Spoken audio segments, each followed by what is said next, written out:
We're cutting across live to the U.S. President Donald Trump. Take a listen. I'm going to call President Zelensky, and then I'll call, probably in that order, the leaders. There's a very good chance that we're going to have a second meeting, which will be more productive than the first, because the first is I'm going to find out where we are and what we're doing. Again, this is Biden's war. This isn't my war. He got us into this thing, and it should have never happened. This war would have never happened if I were president. But it is what it is, and I'm here to fix it, and I'm here to stop 6,000, 7,000 people last week. 7,213 people last week were killed, mostly soldiers. But missiles being lobbed into towns don't exactly help either, but mostly soldiers. And Ukrainian and Russian, they're not American soldiers, but you know, if we can save a lot of lives, it would be a great thing. I've stopped 5 wars in the last 6 months. And on top of that, we wiped out the nuclear capability of Iran, obliterated it. It's turned out to be a correct word, by the way, because, you know, some of the press said, well, maybe it wasn't obliteration. It was obliteration. We're going to meet with, I would say, the second meeting. If the first one goes okay, we'll have a quick second one. I would like to do it almost immediately. And we'll have a quick second meeting between President Putin and President Zelensky and myself, if they'd like to have me there. And that would be a meeting where maybe it could be absolutely work. But the first meeting will not work that out. Certain great things can be gained in the first. It's going to be a very important meeting. But it's setting the table for the second meeting. I think the second meeting, if the second meeting takes place. Now, there may be no second meeting, because if I feel that it's not appropriate to have it because I didn't get the answers that we have to have, then we're not going to have a second meeting. Thank you, sir. Thank you, sir. I didn't ask you. Go ahead, please, address. I just wanted to ask you, thank you, Mr. President. How involved were you in the selection process of these honorees? I would say I was about 98% involved. No, they all went through me. They came over, Rick and Sergio and everybody. They said, I turned down plenty. They were too woke. I had a couple of wokesters. No, we have great people. This is very different than it used to be. Very different. These are great people, and they're not. I don't have any idea the Republican, because I want people that the Kennedy Center has everything. Look at the Academy Awards. It gets lousy ratings now. It's all woke. All they do is talk about how much they hate Trump.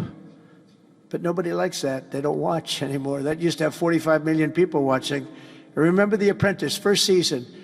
The Apprentice had 42 million people. The Academy Awards had 41 million people. We were the second show to the Super Bowl. But since then, the Academy Awards have gone down to, I think they've gone down to numbers that are like a regular show, because it went woke. We're not doing it for that reason. We're doing it because we want the great talent. But these are great people. So I was just a very long answer, but I was very involved. Thank you, Mr. President. The Biden administration was auctioning off border wall materials, but we're hearing now that the auctioneer is selling those materials back. Are you finishing building the wall?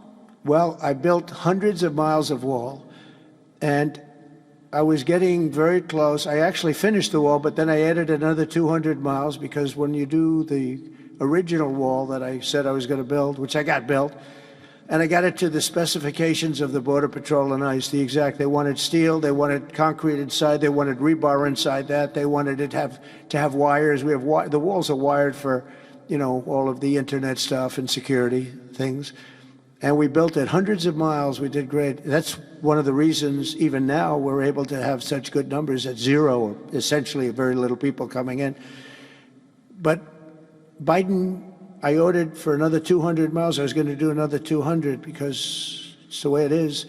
And we're all set to do it. Then we had the bad election result, the horrible, what happened to our country, what they've allowed to happen to our country.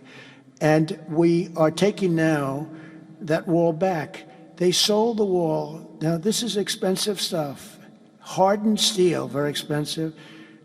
9,000-pound concrete and rebar. Rebar is very expensive, the hardest rebar. No, it's very hard to cut. You have different materials. It's very hard to cut because they cut it down if they can. It's very hard to cut. And Biden sold it for pennies on the dollar, 3 cents on the dollar, 4 cents on the dollar. He sold it. And I said, these guys really don't want it. That was when I first realized, when I saw the wall was being put up, because we could have finished the rest of the wall in about 4 weeks, anywhere from 3 to 4 weeks. It was all set to go. It was laying down, ready to be put up. The foundations were, and they took over, and they said, we're going to sell the wall. And they sold it, as you know, for pennies on the dollar. Well, Pam Bondi's been working very hard on suing that company, and I think they reached a settlement where we're taking the wall back. But they stole the wall from us. That wall is so expensive to build, and we had it, as you know, hundreds of miles of it, and they came along and they basically sold it for scrap. And what a shame that is. But that was when I first realized that these people actually want to have open borders. And no country has poor countries don't have open borders. No, we had open borders where people just walked in. It didn't matter what they looked like, who they were. They could have, we had 11,888 murderers, half of whom killed more than one person. I mean, literally, killed more than one person. And this is who we took into our country. So the wall is the least of it, but we're going to take the wall back. We're paying a small amount of money, as I understand it, to get it back, to get rid of the litigation. We'll take it back. We'll put it up. Yeah.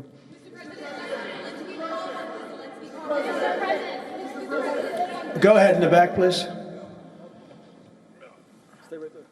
I want to take it back to the Kennedy Center, if I can, just for a second, Mr. President. Sure. From what I understand, the Les Mis show exceeded everyone's expectations. Attendance, revenue, across the board. Great. Do you anticipate future shows to basically do the same? I like that guy. Now, that's called a question, okay? And he's a great reporter, actually. Thank you very much. I appreciate it. Yeah, it did great. Les Mis did great, broke records, and was sold out and beautiful. And we anticipate a lot of that happening. There's a thirst for it. And that was U.S. President Donald Trump, who said that he held a good phone call with Ukrainian President Volodymyr Zelensky and the European leaders.